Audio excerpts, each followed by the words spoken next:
Épisode 4 de notre présentation de saison virtuelle. M comme Marquise, une pièce de théâtre qui nous raconte la vie de Marquise, cette jeune femme qui était l'épouse de Gros René dans la troupe de Molière, a été aimée, adorée, adulée par plein de grands personnages de son époque, sans doute Molière, sans doute Corneille, sans doute Louis XIV. Venez découvrir cette pièce très dynamique, en prose et en vers, qui vous fait revivre l'époque des tréteaux. Comment t'appelles-tu? Thérèse de Gorla. Comédienne? Elle voudrait devenir comédienne! Non mais c'est elle seulement ce que je l'avais dit! Oui! Je nomme Gros René en tant que professeur! Aïe aïe aïe aïe aïe... Il m'a tout appris. Il était mon maître, mon père, mon ami. Vous devez tout à Gros René, soyez sincères! À peu près! Je dois tout le reste à Molière.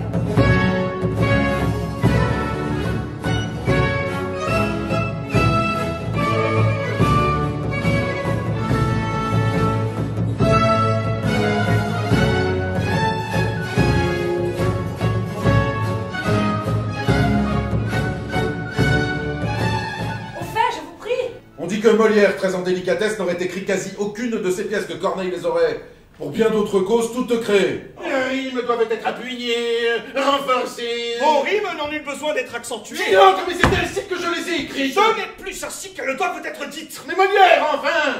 Les règles tout de même. La seule qui m'importe que le public aime.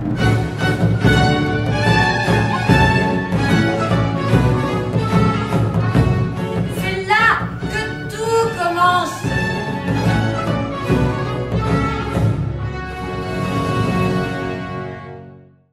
Allons enfants, où l'histoire de France, depuis la préhistoire jusqu'à la Révolution française, mais en chanson et de façon totalement déjantée, complètement folle, par Pierre Leric et les Épinoirs.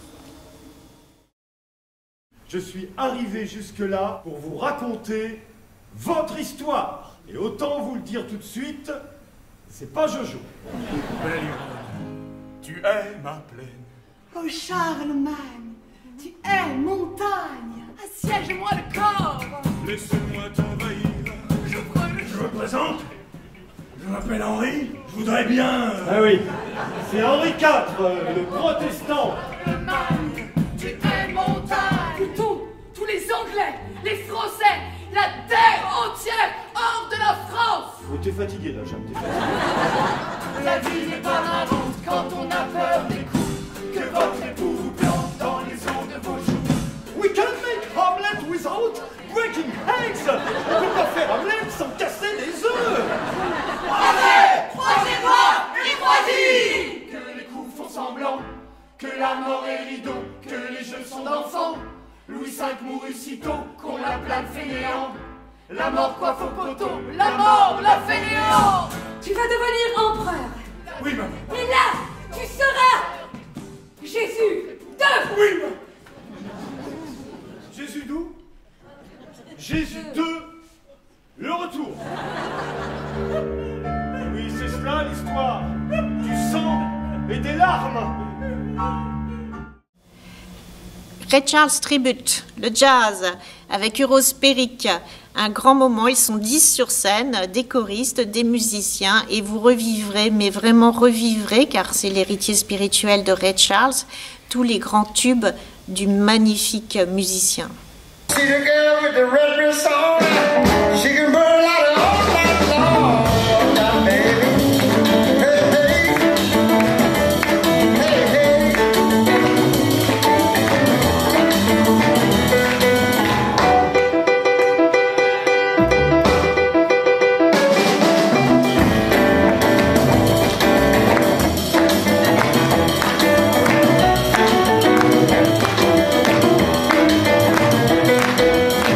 When you see me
Jules et Marcel. Jules Rému, Marcel Pagnol, leur correspondance, mise en scène par le petit-fils de Marcel Pagnol. C'est vraiment une histoire de conflit, d'amour, de guerre, de cinéma. Très très drôle puisque ces deux-là avaient une forte répartie. On le sait pour Rému, on sait que Pagnol était un grand écrivain, mais il ne se laissait pas faire par Rému et ça n'était pas toujours une histoire d'amour entre eux. C'est pas possible, ça n'a pas moyen d'être tranquille 5 minutes. Oh. Encore un emmerdeur. Je m'appelle Marcel Pagnol. Ouais. Je suis né à Aubagne, en Provence, comme vous. Rému, c'est moi, jeune homme. Qu'est-ce que vous me voulez? Voici le manuscrit de Marius. Tu peux pas me faire ça, hein? Te faire ça, quoi? Le film commence par l'enterrement de César. Tu peux pas me tuer à la première image, je dis, oh! Mais quand tu m'as prévenu que si je refusais, tu serais obligé de tuer César, alors terre, je me suis résigné à vieillir d'un coup de 20 ans. Voilà.